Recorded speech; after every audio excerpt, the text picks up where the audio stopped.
Like I promised, I'm going to just quickly show you how to do some color work today. I've just sort of added a little piece of knitting here so that I can show you. I knit like an English person, so not continental knitting, so I'm pretty slow. So what I've done is I've started knitting with two-tone, just backwards and forwards on the needle. I usually knit this in the round, but I just wanted to show you the principle. So now what I would do is I knit the purple.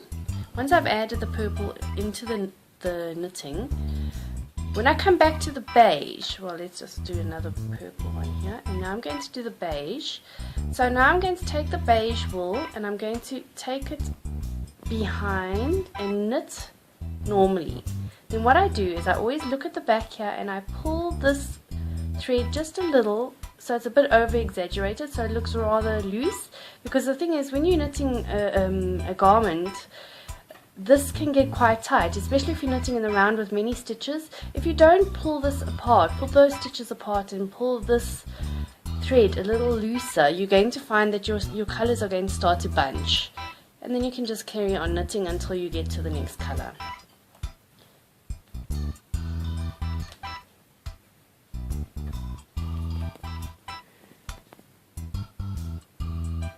Okay, if I show you, this is some color work I'm doing in the round at the moment, just so you can see the various colors that are coming across. And if I turn it over, again, you can see the various color changes, and they're not overly loose, but they are loosish, because you don't want them to bunch the knitting. Otherwise, if I turn this over, you can see that the knitting's pretty regular. And that really is just because I over-exaggerate that pull whenever I'm doing each color change.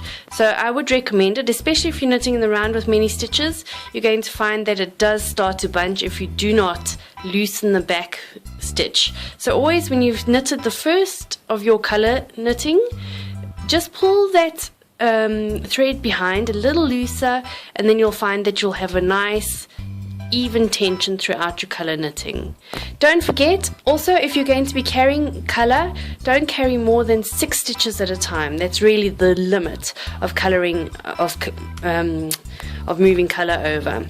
So if you're carrying color, only 6 stitches. If you have a bigger space that you have to carry a color over, then I recommend that you carry it with the wool as you're going through your knitting, and that I will show you in a later video.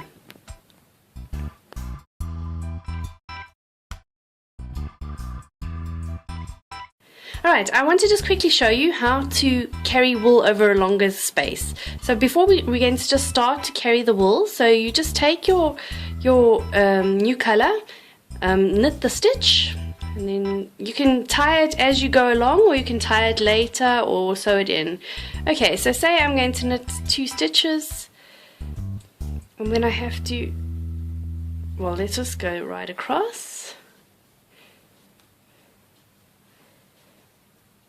2, 4, 6, 7. Okay.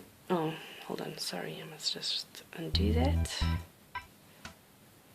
Okay, so I'm going to knit across 7 or 8 stitches. Now I've got the beige here, and I can't just keep dragging that along. Eventually I'm going to have such a big loop at the back that it's going to be very difficult, and it's very easy to catch on it.